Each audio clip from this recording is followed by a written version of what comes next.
মোবাইলে যা ইচ্ছে তাই করছি, যা ইচ্ছে তা শেয়ার করছি, যা ইচ্ছে তা সেন্ড করছি।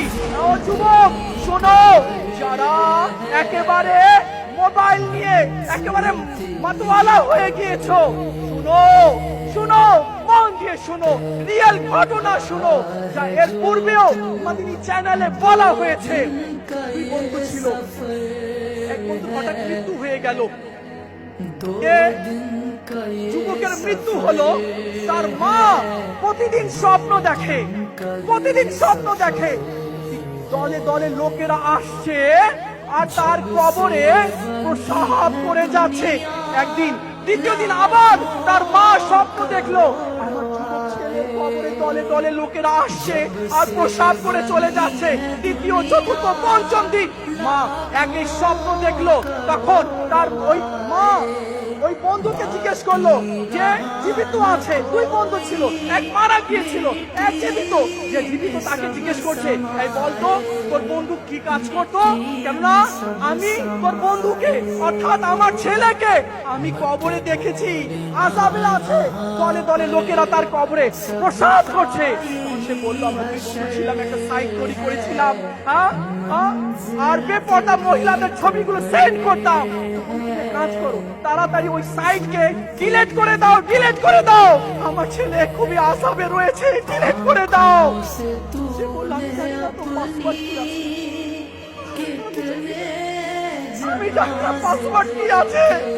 যতদিন ওই বন্ধ হবে না, যারা যারা দেখবে সেই আযাব, সেই শাস্তিগুলো ওই যুবকের কবরে হতে থাকবে। আজ ইচ্ছাকৃত ভাবে কোন মেয়ের ছবি সেন্ড করে দিচ্ছি, হ্যাঁ, শেয়ার করে দিচ্ছি। আরে শোনো না, কি করছো? ওসব কামড় সহ্য হয় না? ওই সেন্ড করার কারণে যদি কবরে আযাব হয়ে যায় তখন কি হবে? শোনা, আসো আসো, দেখো আমার রব কি বলে, আমার আল্লাহ কি বলে, শোনো। আমার আল্লাহ বলে, আমার আল্লাহ বলে যে আমার বান্দা যখন আমার সাথে সমঝোতা করে, আমার সাথে সম্পর্ক করে আর বলে, মওলা আমি অনেক গুনাহগার, তুমি আমাকে মাফ করে দাও, মওলা কোনো গুনাহ বাকি নেই। যে বছর ধরে যে আল্লাহকে ডাকি, কত ডাকিনি, চাদর দিয়ে মুখ ঢেকে নিল। এতদিন তো তুমি আমার আমার গুনাহকে প্রকাশ করনি, আমার গুনাহকে তুমি ঢেকে রেখেছিলে। আজ লজ্জিত করিও না আমার সম্প্রদায়ের কাছে, সত্যিকারে অন্তরে তওবা করছি, সত্যিকারে অন্তরে তওবা করছি, আর তোমার নাফরমানি করব না। তুমি যা বলবে আমি তাই করব, যা আদেশ করেছো তার উপরে পালন করব। তোমার নাম তো রহিম, বাস আজকে লজ্জিত করিও না। এখানে আমার সম্প্রদায়, আমার ছেলে মেয়ে রয়েছে, আমি সত্যিকারে অন্তরে তওবা করছি, আর গুনাহ করব না। বৃষ্টি শুরু হয়ে গেল, এই বলার সাথে সাথে বৃষ্টি শুরু হয়ে গেল। নবী বলেন, মওলা কি হলো? তুমি বৃষ্টি দিয়ে দিলে, তুমি তো বলছিলে বৃষ্টি দিব না, যতক্ষণ না সেনা বের হয়ে যায়, এখন বৃষ্টি দিয়ে দিলে। আল্লাহ বলল, মুসা আমার বান্দা আমার সাথে সম্পর্ক করে নিয়েছে।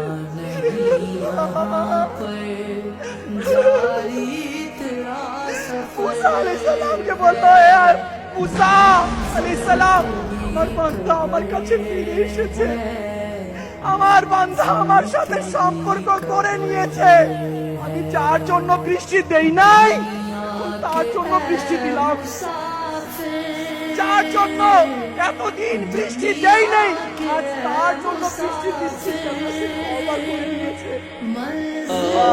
মওলা, মওলা আমার পাপ সম্পর্কে যদি আমার মা জানতো আমি বাইরে গিয়ে কি করি, আমার মা বা আমার বাবা যদি জানতো, সমাজের মধ্যে বলতো নাকি এটা আমার ছেলে। না না, এ আমার ছেলে নয়, আমার পাপ সম্পর্কে, আমার গুনাহ সম্পর্কে আমার ভাই যদি জানতো তো সমাজে ভাই বলে পরিচয় দিত না। কিন্তু মওলা, তুমি আমার এত পাপ দেখার পরেও তুমি আমার পাপের উপরে পর্দা ঢেলে রেখেছো। আমার আল্লাহ জানে। শোনো শোনো শোনো, মন দিয়ে শোনো। আমরা ঘুমাই, কিরামান কাতিবিন ঘুমায় না। আমরা আরাম করি, ফেরেশতা আরাম করে না। যা বলেছি, যা করেছি, যা দেখেছি, যা যে যে পাপ করেছি সব কিরামান কাতিবিন লিখে রেখেছে। ইমাম গজ্জালি রহমতুল্লাহি ওয়ালি বলেন, হ্যাঁ শোনো, আজ সবাই মন দিয়ে শোনো। ইমাম গজ্জালি বলেন, যেদিন কিয়ামত কায়েম হবে, হাসরের ময়দান সাজানো হবে, আউয়ালিন আখিরিন সেখানে জমা থাকবে। শুধু আউয়ালিন আখিরিনের মধ্যে কারা থাকবে? আমার নবী, আমার পীর, আমার মা, আমার বাবা, আমার মেয়ে, আমার স্ত্রী, আমার ছেলে সেখানে থাকবে। আমাকে আপনাকে দাঁড় করানো হবে। অমুককে দাঁড় করাও, তার আমল তার হাতে দাও, আর সম্মুখে আউয়ালিন আখিরিনের সম্মুখে তার আমলগুলো পড়ে শোনাতে বলো। তখন আমল নামা নিবে, তখন আর এইভাবে পড়ে শোনাবে। তখন মা দেখবে, আরে আমার ছেলে তো, ওই যে আমার ছেলে হাসরের ময়দানে সে আমল পড়ছে, সে তো খুব ভালো ছিল, যাই যাই আমার ছেলের আমল শুনি। মা আসবে আমল শোনার জন্য, বাবা আসবে আমল শোনার জন্য, স্ত্রী, মেয়ে, ছেলে আসবে, ভাই আসবে, বন্ধু আসবে। যে বন্ধু মনে করতো আরমান খুব ভালো, সবাই দলে দলে আসবে, দেখি কি পড়ে আজকে, কি আমল পড়ে শোনায়। কিন্তু আমার আমল তো গুনাহ দিয়ে ভর্তি। আমার নবীর সামনে, আমার মায়ের সামনে, আমার মেয়ে যে আমাকে ভালোবাসতো, আমার বাবা খুব ভালো, যে মেয়ে বলতো বাবা খুব ভালো, যে ছেলে বলতো আমার বাবা খুব সৎ, কিন্তু তাদের সামনে আমি নিজের পাপ ভরা, গুনাহ ভরা আমল কিভাবে পড়ে শোনাবো? আমার নবীর কাছে এক হাবশী আসলো, হাবশী, আর এসে বলল, ইয়া রাসূলুল্লাহ, আমি গুনাহ করেছি, আমার তওবা কি কবুল হবে? আমি অনেক গুনাহ করেছি, অনেক পাপ করেছি, কোন এমন পাপ নেই যে পাপ আমার দ্বারা হয়নি, এমন কোন নাফরমানি নেই যে নাফরমানি আমার দ্বারা হয়নি। মাথার চুল থেকে পায়ের নখ পর্যন্ত ইয়া রাসূলুল্লাহ গুনাহের মধ্যে ডুবে রয়েছি, আল্লাহ কি আমাকে মাফ করবে আমি যদি তওবা করি? আমার রাসূল বললেন, আমার হাবিব বললেন, আমার নবী বললেন সাল্লাল্লাহু আলাইহি ওয়াসাল্লাম, হ্যাঁ হ্যাঁ তওবা করো, আল্লাহ তোমার গুনাহ ক্ষমা করে দিবে। তখন সে হাবশী বলল, ইয়া রাসূলুল্লাহ, আমি যা যা গুনাহ করেছি এই গুনাহ কি আল্লাহ দেখেছে?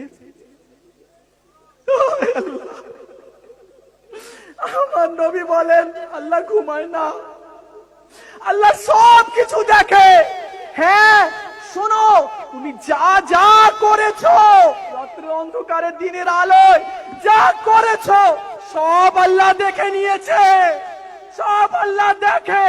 এই কথা যখন সে হাবশী শুনলো, মাটির মধ্যে পড়ে গেল আর মাছের মতো ছটফট করতে লাগলো। কিছুক্ষণ পর যখন তাকে নাড়িয়ে দেখা হলো, হিলিয়ে দেখা হলো, তার দেহে আর রূপ নেই, সে মারা গেল আল্লাহর ভয়ে, খৌফে খোদাই মারা গেল। আমি যা করেছি পাপ, যে হারাম দেখেছি, যা বদ কাজ করেছি সব আল্লাহ দেখে নিয়েছে, এই কল্পনা করে সে হাবশী ইন্তেকাল করলো। আজ আমরা নিজেকে চিন্তা করি, সুযোগ আছে তো, ইসলামাতে চলে এসেছি, আর আমার রব বলে, আমার বান্দা যদি গুনাহ করে করে করে আসমান ভরে দেয়, জমিন ভরে দেয়, এরপরে অনুতপ্ত হয়ে সে যদি তওবা করে, আমি আল্লাহ তার তওবা কবুল করে নেব। আলহামদুলিল্লাহ, আল্লাহ তওবার দরজাকে খুলে রেখেছে, এখনো অপরচুনিটি রয়েছে। আজ আমরা 3 দিনের ইজতেমাতে এসেছি, তওবা না করে যাব, তওবা করে যাব ইনশাআল্লাহ। মওলা তুমি আমাদেরকে ক্ষমা করে দাও। আল্লাহ ইয়া আল্লাহ ইয়া রাহমান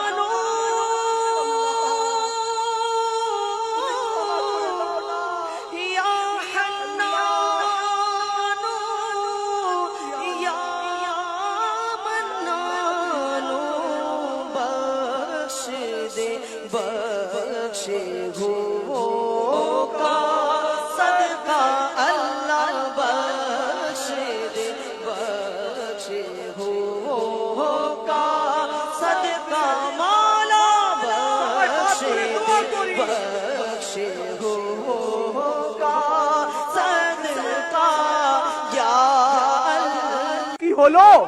তওবা তো করো। তওবার দরজা আল্লাহ খুলে রেখেছে, কিন্তু এমন ঢিঠ হয়ে গিয়েছি, ঢিঠ। আর একটা কথা না বললেই নয়, গুনাহের রোগ লেগে গেছে, গুনাহের রোগ, গুনাহের রোগ লেগে গেছে, চোখকে হারাম দিয়ে দেখার রোগ লেগে গেছে। যতক্ষণ মোবাইলে বা টিভি স্ক্রিনের মধ্যে যতক্ষণ হারাম না দেখি মন ভালো লাগে না, এটা বড় রোগ। রোগ লেগে গেছে, রোগ। এই রোগ দূর হচ্ছে না আল্লাহ, এই রোগ দূর হচ্ছে না। গুনাহের রোগ লেগে গেছে মওলা, গুনাহের রোগ লেগে গেছে, এই রোগটা দূর হচ্ছে না। মওলা তুমি আমাদের এই রোগকে দূর করে দাও, গুনাহের অভ্যাসকে মওলা দূর করে দাও। দুনিয়াতে এসেছি না, দুনিয়াতে এসে পড়েছি, টেনশন আছে, টেনশন। হ্যাঁ হ্যাঁ, টেনশন আছে। এভাবে চললে হবে না, যা ইচ্ছে তাই করলে হবে না, যা ইচ্ছে তা দেখলে চলবে না, যা ইচ্ছে তা বললে হবে না, যেখানে ইচ্ছে সেখানে যাওয়া যাবে না, যা ইচ্ছে তা খাওয়া যাবে না। টেনশন আছে। যখন দুনিয়াতে চলে এসেছি এখন অনেক টেনশন রয়েছে। এক তো তওবা করে মরবো কিনা তার কোনো গ্যারান্টি নেই, ঈমান নিয়ে যাবো কিনা তার টেনশন, ঈমান নিয়ে যাবো কিনা সত্যি খোদার কসম তার টেনশন। হ্যাঁ হ্যাঁ, তার টেনশন রয়েছে। হযরত সাইয়েদনা সুফিয়ান সৌরি রাহমাতুল্লাহি তাআলা আলাইহি ও হযরত সাইয়েদনা শায়বান রাই রাহমাতুল্লাহি তাআলা আলাইহি উভয় এক জায়গায় একত্রিত হলেন, দুই বুজুর্গ। হযরত সাইয়েদনা সুফিয়ান সৌরি সারা রাত কান্না করছেন। সকাল হলো তো শায়বান রাই রাহমাতুল্লাহি তাআলা বললেন, হে সুফিয়ান, আরে কেন এত কান্না করছো?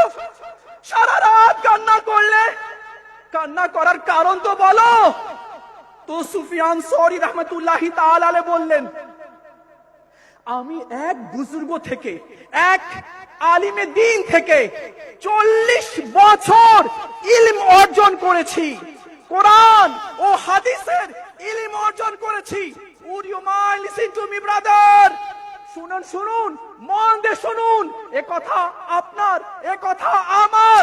আমরা টেনশনে আছি, আপনিও টেনশনে আছেন। সেই টেনশন হচ্ছে কি তওবা করে মরবো কিনা, সেই টেনশন হচ্ছে ঈমান নিয়ে কবরে যাব কিনা, এটা টেনশন রয়েছে।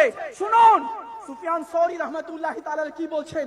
তিনি বললেন, আমি এক আলিমে দ্বীন থেকে 40 বছর ইলম অর্জন করেছি, 40 বছর, আর সে 60 বছর কাবাতুল্লাহ শরীফে ইবাদত করেছে, বান্দাগি করেছে, রোজা রেখেছে, নামাজ পড়েছে, কিন্তু তার মওত কুফরের মধ্যে হয়েছে, বেঈমান হয়ে সে মরেছে, ঈমান নিয়ে সে যেতে পারেনি।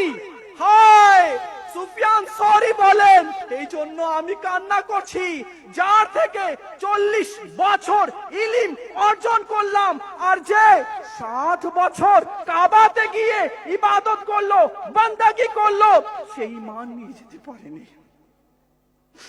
আমি টেনশন করছি আমার কি হবে। এ ভাই, সত্যি অনেকেই আছে এমন যারা ঈমান হারা হয়ে দুনিয়া থেকে চলে গেছে, তওবাবিহীন দুনিয়া ছেড়ে চলে গেছে, কিন্তু আমরা ঈমানের দিকে লক্ষ্য করছি না, ঈমানের টেনশন আমরা করছি না। শুনুন শুনুন প্রিয় ইসলামী ভাইয়েরা আর হে যুবকেরা, শুনো, মন দিয়ে শুনো।